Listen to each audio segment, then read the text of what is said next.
안녕하십니까, 문틀란TV입니다. 수요 집회의 기부금 사용처가 불분명하다며 더 이상 집회에 참석하지 않겠다고 선언한 이용수 할머니에 대해 할머니 기억이 변했다며 공격하고 있는 시민당 윤미향 비례 당선자가 최근 언론에 해명한 내용 중에 일부가 거짓임을 보여주는 국민일보의 충격적인 단독 보도가 나와 윤미향 당선자는 물론이고 그를 옹호하고 있는 시민당이 궁지에 몰릴 전망입니다.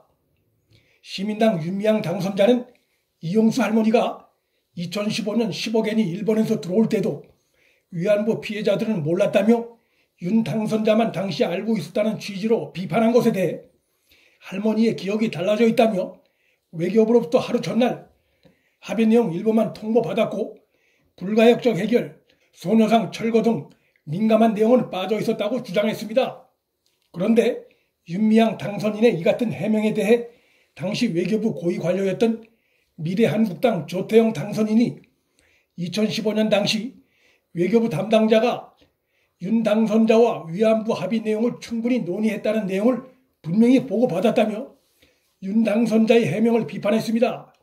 그러자 이번엔 더불어시민당의 재윤경 수석 대변인이 나서 윤 당선자에 대한 지속적 가짜뉴스 유포와 근거 없는 흠집내기를 당장 중단하라며 2015년 한일 위안부 합의 당시 외교부가 윤 당선자에게 미리 설명했다는 조태영 대변인의 주장은 사실이 아니다. 외교부가 합의 내용의 일부를 기밀 유지를 전제로 일방적으로 통보했을 뿐이라고 재반박했습니다. 그런데 10일 국민일보는 한일 위안부 합의에 깊숙이 관여했던 외교부 당국자가 양국 간 협상 진행 과정에서 정의기억연대 출신 윤미향 더불어시민당 당선인과 여러 차례 접촉해 의견 교환을 했다는 언급을 한 것으로 확인했다고 보도했습니다. 외교 당국자가 윤미향 당선자와 여러 차례 접촉해 의견 교환을 했다는 언급은 양측 간에 상당한 의견 교환이 이루어졌을 가능성을 시사하는 대목입니다.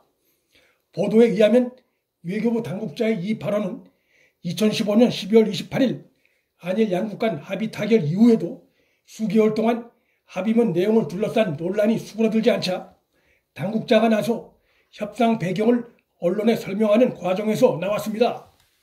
따라서 이 외교 당국자의 발언대로라면 합의 전날 일방적으로 통보를 받았다는 윤미향 당선인의 해명은 거짓이 된다고 국민일보는 보도했습니다.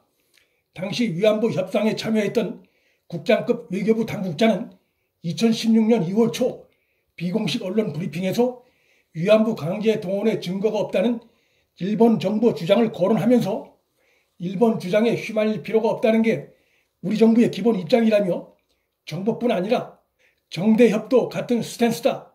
윤미향 대표와 여러 차례 의견 교환을 했다고 밝혔습니다. 당시 이 당국자는 윤 당선인과의 접촉 사실은 출처를 명시하지 않는 간접 인역 방식으로 보도하라고 요구했던 것도 드러났습니다. 이 같은 요구를 한 것이 외교부 자체적으로 나온 것인지 윤미향 당선자의 요구에 의한 것이었는지는 밝혀지지 않았으나 사안의 민감성 때문에 윤미향 당선인 측에서 당시 외교부에 요청했을 가능성도 배제하기 어렵습니다. 윤미향 당선인이 외교부 당국자와 사전에 접촉했던 사실은 외교 문서에도 남아있는 것으로 파악됐습니다. 2017년 위안부 합의 검증 태스크포스에서 활동하며 당시 생산된 문서를 열람했던 인사는 10일 언론과 통화에서 비밀 지정된 문서여서 내용을 구체적으로 밝힐 수는 없다면서도 문서 중에는 윤 당선인이 외교부 당국자와 나눈 대화도 있었다고 말했습니다. 외교부 당국자가 당시 브리핑에서 정대협에 불만을 표시한 사실도 밝혀졌는데 그 이유가 매우 충격적입니다. 외교부 직원들이 비공개로 개별 거주 위안부 피해 할머니를 방문하려 했는데 정대협 측이 이 사실을 언론사에 흘려 집 앞에 취재진이 대기토록 했다는 내용입니다. 즉 정대협 측이 할머니들의 입장을 고려하지 않고 자신들 단체 활동 홍보 목적에 언론 플레이를 했다는 의미가 됩니다. 외교부 당국자는 서울 강서구의 할머니 댁에 방문했는데 카메라와 취재진이 있어 당황했다며 내가 차에서 내리는 순간 피해자 할머니의 신분이 주변에 바로 노출될 것 같아 내릴 수가 없었다. 피해자 가족에게 전화했더니 정대협에서 전화가 왔었는데 외교부에서 누가 온다고 했다더라고 말했다고 전했습니다. 그러면서 정대협이 방송사에 연락해 취재하도록 한 것 같았다며 정대협이 피해자의 인권과 명예, 존엄 회복을 위해 노력한다지만 단체 차원의 목적을 위해 개별 거주 할머니들을 염두에 두지 않은 게 아쉬웠다고 폭로한 내용도 드러났습니다. 당시 외교부 고위 관료였던 미래한국당의 조태용 대변인은 최근 논평에서 위안부 합의 내용을 협상 당일에 알았다던 윤미향 당선인이 협상 전날 통보받았다로 말을 바꾼 데에도 주목한다고 지적했습니다. 그러면서 더불어시민당과 더불어민주당은 윤 당선인을 비롯해 정의기억연대의 활동, 자금 집행 내역에 대해 철저한 진상조사를 다짐하고 촉구하는 것이 도리라고 주장했습니다. 오랫동안 감춰져 왔던 그리고 송역처럼 남아있던 좌파 진영과 연계된 이 단체의 불편한 진실이 하나둘씩 껍질이 벗겨져 드러나기 시작하는 양상입니다.